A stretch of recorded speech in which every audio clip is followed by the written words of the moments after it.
Hello everyone, कैसे हैं आप सब लोग। आई होप आप सब अच्छे होंगे और आपकी पढ़ाई बहुत अच्छी चल रही होगी। तो आज हम करेंगे अपना लेक्चर नंबर 7 क्लास 6 के chapter number 12 ratio and proportion का। इस लेक्चर के अंदर हम एक्सरसाइज 12.3 के क्वेश्चन नंबर 1 से लेकर क्वेश्चन नंबर 6 तक के क्वेश्चन को डिस्कस करेंगे और उन्हें सीखेंगे। आई होप आपने मेरी पहले की वीडियोस देख ली होगी इस चैप्टर की। अगर नहीं देखी तो नीचे डिस्क्रिप्शन में प्लेलिस्ट का लिंक होगा, तो आप वहाँ से पहले की वीडियोस को देख सकते हैं। तो चलिए स्टार्ट करते हैं। क्वेश्चन नंबर 1 करते हैं। If the cost of 7 metre of cloth is ₹1470, find the cost of 5 metre of cloth. क्या कह रहा है ये क्वेश्चन। 7 मीटर क्लोथ की कॉस्ट ₹1470 है। ठीक है, आपको क्या करना है, 5 मीटर क्लोथ की कॉस्ट निकालनी है। ठीक है, तो इन जैसे क्वेश्चंस को करने के लिए हम यूनिटरी मेथड का यूज़ करते हैं। यूनिटरी मेथड में हम क्या करते हैं, सबसे पहले 1 यूनिट की वैल्यू निकालते हैं। ठीक है, जब हमारे पास 1 यूनिट की वैल्यू आ जाती है तो फिर रिक्वायर्ड नंबर ऑफ़ यूनिट्स, यानी कि जितने यूनिट्स की वैल्यू चाहिए उतने यूनिट्स की वैल्यू निकालते हैं। ठीक है, जैसे कि यहाँ पर 7 मीटर क्लोथ की कॉस्ट आपको दे रखी है। सबसे पहले आप 1 यूनिट यानी कि 1 मीटर क्लोथ की वैल्यू निकालोगे। ठीक है, जब आपके पास 1 मीटर क्लोथ की वैल्यू आ जाएगी, फिर उसके बाद रिक्वायर्ड नंबर ऑफ़ यूनिट्स, यानी कि आपको यहाँ पे 5 मीटर क्लोथ की वैल्यू निकालनी है, 5 मीटर क्लोथ की कॉस्ट निकालनी है, तो फिर आप 5 मीटर क्लोथ की कॉस्ट निकालोगे। ठीक है, तो इसको हम यूनिटरी मेथड कहते हैं। अगर आपको यूनिटरी मेथड के बारे में नहीं पता तो आप इंट्रोडक्शन वाली वीडियो देख लेना, उसके अंदर मैंने यूनिटरी मेथड के बारे में सब कुछ बताया है। ठीक है, तो करते हैं इस क्वेश्चन को। सबसे पहले यहाँ पर लिखेंगे cost of 7 metre cloth. 7 metre cloth की कॉस्ट कितनी दे रखी है, 1470 रुपीज़। ठीक है, कॉस्ट निकालेंगे 1 यूनिट, यानी कि 1 मीटर क्लोथ की कॉस्ट निकालेंगे सबसे पहले। ठीक है, कॉस्ट ऑफ 1 मीटर क्लोथ। ठीक है, 1 मीटर क्लोथ की कॉस्ट निकालने के लिए क्या करोगे, सिंपल 1470 को डिवाइड कर दोगे 7 से। ठीक है, जैसे ही आप 1470 को 7 से डिवाइड करोगे 1 मीटर क्लोथ की कॉस्ट आ जाएगी। 7 2 ज़ा 14, 7 1 ज़ा 7, 0 का 0। 1470 को जब आप 7 से डिवाइड करोगे तो 210 रुपीज़ आ जाएगा। तो 1 मीटर क्लोथ की कॉस्ट आ गई। अब निकालते हैं रिक्वायर्ड नंबर ऑफ़ यूनिट, यानी कि हमें यहाँ पर 5 मीटर क्लोथ की कॉस्ट निकालनी है। तो यहाँ पर अब 5 मीटर क्लोथ की कॉस्ट निकालेंगे। Cost of 5 metre cloth. 5 metre cloth की कॉस्ट कैसे निकलेगी, सिंपल 1 मीटर क्लोथ की कॉस्ट को, जो कि 210 रुपीज़ है, इसको मल्टीप्लाई कर देंगे 5 से। ठीक है, जैसे ही आप 5 को 210 से मल्टीप्लाई करोगे तो आपके पास 5 मीटर क्लोथ की कॉस्ट आ जाएगी। ठीक है, 5 0 ज़ा 0, 5 1 ज़ा 5, 5 2 ज़ा 10, तो 1050 रुपीज़ 5 मीटर क्लोथ की कॉस्ट आएगी। ठीक है, तो इस तरीके से हमें यूनिटरी मेथड का यूज़ करके इस क्वेश्चन को फाइंड करना है। ठीक है, तो आप देख सकते हो 7 मीटर क्लोथ की कॉस्ट थी 1470 रुपीज़, 1 मीटर क्लोथ की कॉस्ट है 210 रुपीज़ और 5 मीटर क्लोथ की कॉस्ट है 1050 रुपीज़। यूनिटरी मेथड में आपको ध्यान रखना है, सबसे पहले हम 1 यूनिट की वैल्यू निकालते हैं। ठीक है, और फिर उसके बाद जितने यूनिट्स की वैल्यू चाहिए उतने यूनिट्स की वैल्यू हम निकालते हैं। जैसे कि यहाँ पर सबसे पहले हमने 1 मीटर क्लोथ की वैल्यू निकाली, उसके बाद हमें 5 मीटर क्लोथ की वैल्यू चाहिए थी, तो 5 मीटर क्लोथ की वैल्यू हमने निकाली। ठीक है, अब करते हैं अगला क्वेश्चन। क्वेश्चन नंबर 2 करते हैं। Ekta earns ₹3000 in 10 days, how much will she earn in 30 days. क्या कह रहे हैं यहाँ पर क्वेश्चन, एकता अगर 10 डेज में 3000 रुपीज़ अर्न कर रही है तो वो टोटल 30 डेज़ में कितना अर्न करेगी, ये हमें निकालना है। तो इसको भी हम यूनिटरी मेथड का यूज़ करके करेंगे। सबसे पहले 1 डे की अर्निंग निकालेंगे, ठीक है। जब हमारे पास 1 डे की अर्निंग आ जाएगी, फिर उसके बाद हमें 30 डेज़ की अर्निंग निकालनी है, ठीक है। तो करते हैं, मनी अर्नड बाय एकता इन 10 डेज। 10 डेज में उसने कितना अर्न करा, 3000 रुपीज़, ठीक है। मनी अर्नड बाय एकता इन 1 डे। 1 डे की अर्निंग निकालेंगे। कैसे निकालेंगे, सिंपल, 3000 को डिवाइड कर देंगे 10 से। जैसे ही आप 3000 को 10 से डिवाइड कर दोगे तो आपके पास 1 डे की अर्निंग आ जाएगी, ठीक है। 0 से ये 0 कैंसिल हो जाएगा, कितना बचेगा, ये 300 अपॉन में 1, यानी कि 300 रुपीज़, ठीक है ना। तो 1 डे की अर्निंग आ गई 300 रुपीज़। अब निकालते हैं 30 डेज़ की अर्निंग, ठीक है। मनी अर्नड बाय एकता इन 30 डेज़, ठीक है। 30 डेज़ की अर्निंग निकालने के लिए क्या करेंगे, 1 डे की अर्निंग को मल्टीप्लाई कर देंगे 30 से, ठीक है। जैसे ही आप 1 डे की अर्निंग को 30 से मल्टीप्लाई कर दोगे तो आपके पास 30 डेज़ की अर्निंग आ जाएगी, ठीक है। 3 3 जा 9 होता है, ठीक है ना। उसके बाद कितनी ज़ीरोज़ है, 1 2 3, तो 3 ज़ीरोज़ को यहाँ पर लगा दो, ठीक है।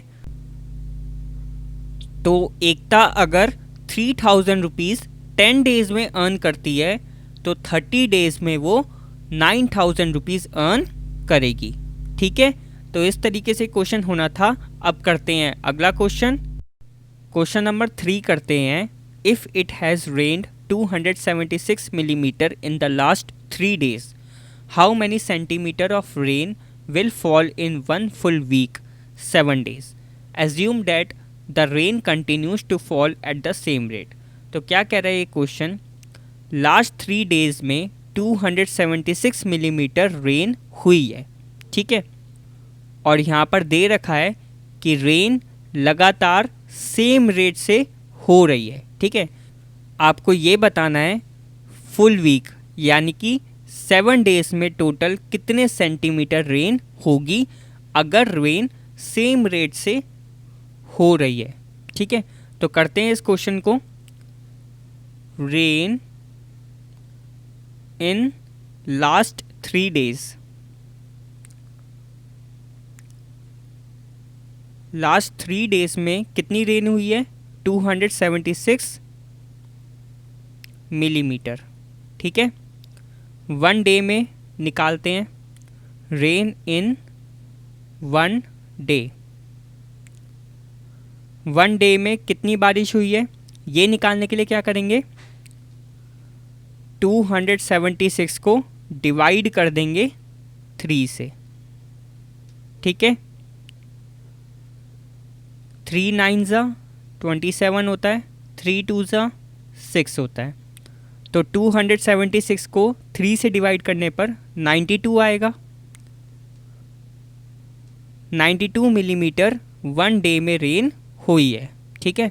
आपको निकालना है 7 डेज़ में, ठीक है। रेन इन 7 डेज़, 7 डेज़ के लिए क्या करोगे, 92 मिलीमीटर जो 1 डे में रेन हुई है इसको मल्टीप्लाई कर दोगे 7 से, ठीक है। जैसे ही आप इसको मल्टीप्लाई करोगे आपके पास आ जाएगा कि 7 डेज़ में कितनी रेन हुई है, ठीक है। 7 2 जा 14 होता है, ठीक है। 1 कैरी जाएगा, 7 9 जा 63 + 1 65 4, ठीक है। तो 644 मिलीमीटर, 644 मिलीमीटर रेन हुई है 7 डेज़ में। आपको यहाँ पर सेंटीमीटर में निकालना है, ठीक है।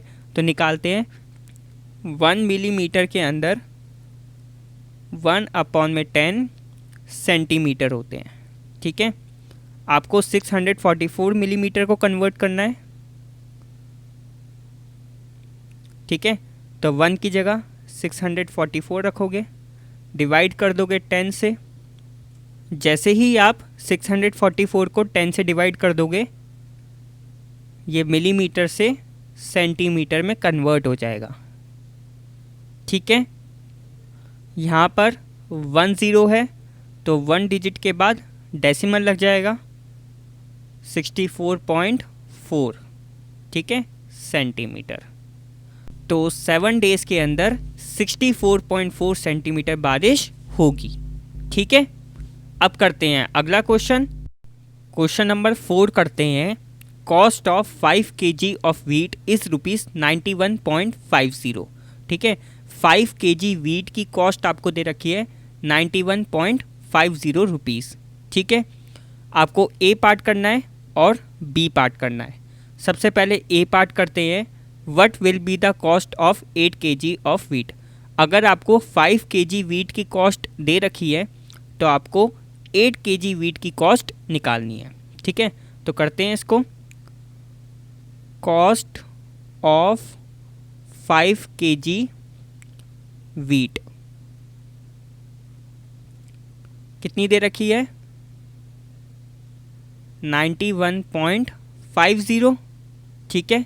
हमें 8 kg व्हीट की कॉस्ट निकालनी है, उससे पहले 1 kg व्हीट की कॉस्ट निकालेंगे, ठीक है। Cost of 1 kg wheat, 1 kg wheat की कॉस्ट निकालने के लिए आप क्या करोगे, 91.50 को आप डिवाइड कर दोगे 5 kg से, यानी कि 5 से, ठीक है ना, ठीक है। यहाँ से आप डेसिमल रिमूव करोगे, डेसिमल यहाँ पे 2 डिजिट्स के बाद था, ठीक है। तो यहाँ पर 100 आ जाएगा, ठीक है। 2 डिजिट्स के बाद था इसलिए यहाँ पर आ गया 100। यहाँ पे हो गया अब ये 9150, इसको 1 से मल्टीप्लाई करोगे 9150 हो जाएगा ये, ठीक है। 5 की मल्टीप्लाई 100 से करोगे 500 हो जाएगा, ठीक है। 0 से ये 0 कैंसिल हो जाएगी। अब ये हो गया 915 अपॉन में 50, इसको 5 से डिवाइड कर देते हैं, 5 10 50 होता है। 915 को 5 से डिवाइड करते हैं, 915 5 से डिवाइड करना है, 5 1 5, 9 में से 5 जाएगा, 4 बचेगा, 1 नीचे आएगा, 5 8 40, 41 में से 40 जाएगा, 1 बचेगा, ये 5 नीचे आएगा, 5 3 15, ठीक है ना।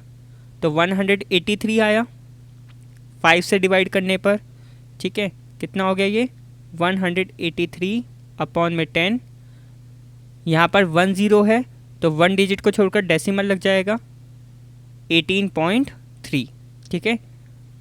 तो 1 kg व्हीट की कॉस्ट आ गई 18.3 रुपीज़। आपको 8 kg व्हीट की कॉस्ट निकालनी है। कॉस्ट ऑफ 8 kg व्हीट कैसे निकालोगे, 1 kg व्हीट की कॉस्ट को मल्टीप्लाई कर दोगे 8 से, ठीक है। मल्टीप्लाई कर लेते हैं, 8 3 24, ठीक है। 8 8 64 प्लस 2 66, 6 नीचे आएगा, 6 कैरी चला जाएगा, 8 1 8, 8 में 6 जोड़ोगे 14 आ जाएगा, ठीक है। 1 डिजिट को छोड़कर डेसिमल है तो यहाँ पर भी 1 डिजिट को छोड़कर डेसिमल लग जाएगा, ठीक है। ये हो जाएगा 146.4 रुपीज़। ये आ गया 8 kg वीट की कॉस्ट। ठीक है, बी पार्ट करते हैं। What quantity of wheat can be purchased in ₹183। क्या कह रहा है ये क्वेश्चन, 183 रुपीज़ में कितना वीट परचेज किया जा सकता है। ठीक है, तो निकालते हैं इस क्वेश्चन को। वीट परचेज्ड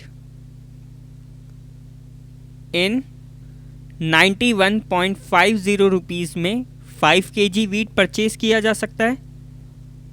91.50 रुपीज़ में 5 kg वीट परचेज किया जा सकता है। ठीक है, वीट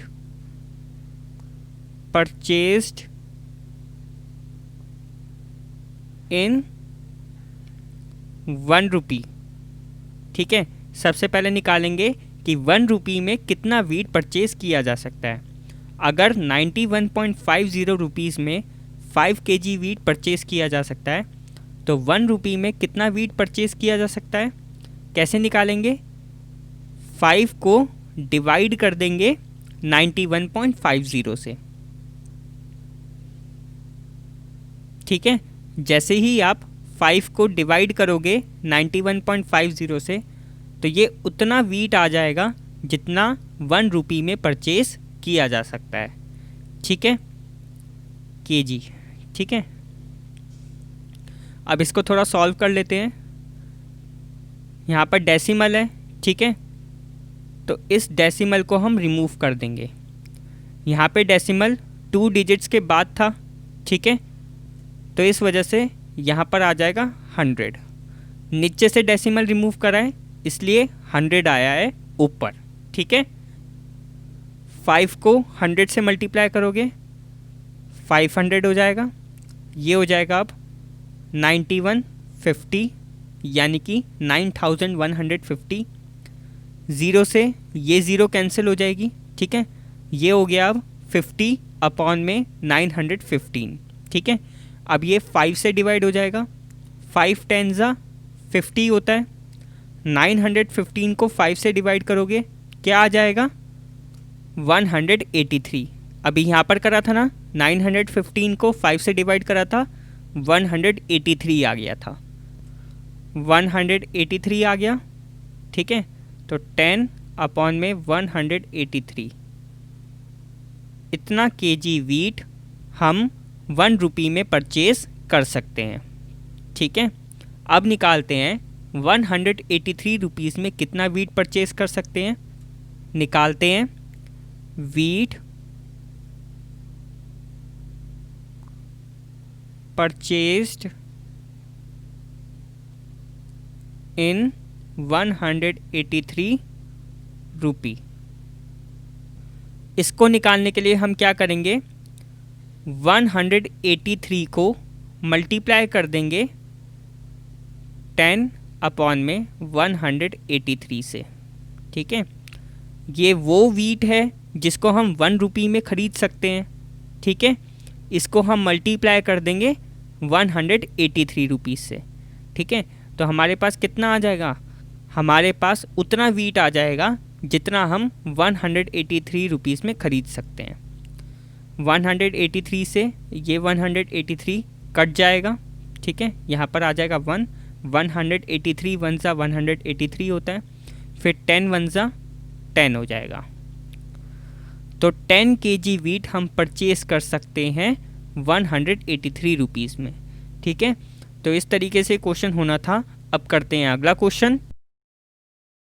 क्वेश्चन नंबर 5 करते हैं। The temperature dropped 15 degree Celsius in the last 30 days.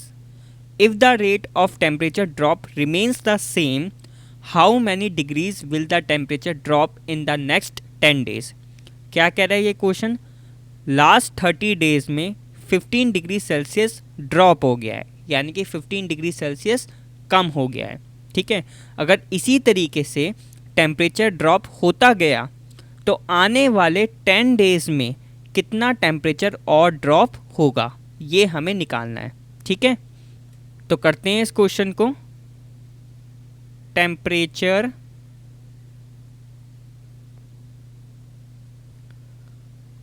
Drop in last 30 days.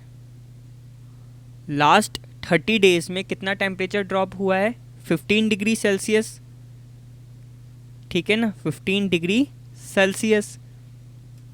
Temperature drop in last 1 day. 1 day में निकालते हैं कि कितना टेम्परेचर ड्रॉप हुआ था। कैसे निकालेंगे? सिंपल, 15 डिग्री सेल्सियस को डिवाइड कर देंगे 30 से, ठीक है ना। जैसे ही आप 15 डिग्री सेल्सियस को डिवाइड कर दोगे 30 से, आपके पास आ जाएगा 1 डे में कितना टेम्परेचर ड्रॉप हुआ है, ठीक है। इसको डिवाइड कर दो, 15 1 ज़ा 15, 15 2 ज़ा 30, यानी कि 1/2 डिग्री सेल्सियस, ठीक है ना। 1/2 डिग्री सेल्सियस 1 डे में ड्रॉप हुआ है टेम्परेचर। अब हमें आने वाले 10 डेज़ में निकालना है कि कितना टेम्परेचर ड्रॉप होगा। तो लिखते हैं temperature drop in next 10 days. Next 10 days में कितना टेम्परेचर ड्रॉप होगा? सिंपल, 1 डे में जितना टेम्परेचर ड्रॉप हुआ है, ठीक है, उसको मल्टीप्लाई कर दो 10 से, ठीक है। 2 5 ज़ा 10 होता है, ठीक है। 5 1 ज़ा 5 होता है। तो 5 डिग्री सेल्सियस ड्रॉप होगा आने वाले 10 डेज में, ठीक है। तो इस तरीके से क्वेश्चन होना था। अब करते हैं अगला क्वेश्चन। क्वेश्चन नंबर 6 करते हैं। Shaina pays ₹15,000 as rent for 3 months. How much does she has to pay for a whole year if the rent per month remain same. क्या कह रहा है ये क्वेश्चन? शाइना को 15,000 रुपीज़ देने पड़ रहे हैं एज अ रेंट 3 महीने के लिए, ठीक है। अगर रेंट पर मंथ सेम रहता है, यानी कि हर महीने उसे सेम रेंट देना पड़ता है, तो पूरे साल उसे कितना रेंट देना पड़ेगा? 3 महीने का रेंट है 15,000 रुपये, ठीक है। आपको क्या करना है? पूरे साल का रेंट निकालना है, ठीक है। और हर एक मंथ का रेंट बिल्कुल सेम है, ठीक है। ये आपको ध्यान रखना है। तो करते हैं इस क्वेश्चन को। Rent for 3 months। 3 months का रेंट कितना है? 15,000 रुपीज़, ठीक है। सबसे पहले 1 month का रेंट निकालते हैं। Rent for 1 month।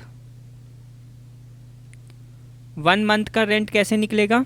सिंपल, 15,000 को डिवाइड कर दो 3 से, ठीक है। 3 5 ज़ा 15 होता है, ठीक है। 3 5 ज़ा 15 होता है। ये 3 zeros यहाँ पर लगा दो, ठीक है। तो 15,000 को 3 से डिवाइड करोगे 5,000 आ जाएगा। तो 5,000 रुपीज़ उसे रेंट देना पड़ रहा है 1 month का, ठीक है। अब हमें निकालना है होल ईयर का। एक ईयर में 12 months होते हैं, ठीक है ना। रेंट फॉर 12 months, ठीक है।